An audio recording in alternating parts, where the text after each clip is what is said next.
আসসালামু আলাইকুম রহমতুল্লাহি ওবরাকাতুহ। আপনারা দেখছেন একটি বালতি।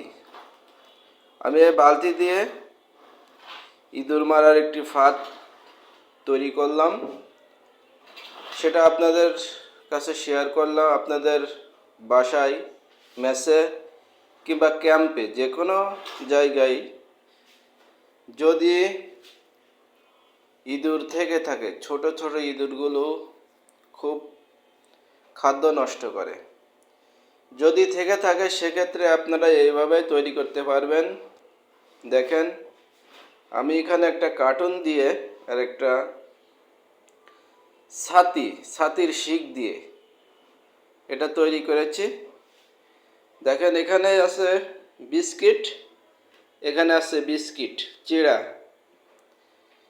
যখন ইঁদুর বাইরে থেকে এসে খেতে আসবে, সেক্ষেত্রে যখন খাবারের উপরে ইঁদুর বসতে যাইবে তখন নিচে পড়ে যাবে। আর নিচে বালতিতে অল্প একটু পানি দিয়ে রাখবেন যেন ইঁদুরটি উঠতে না পারে।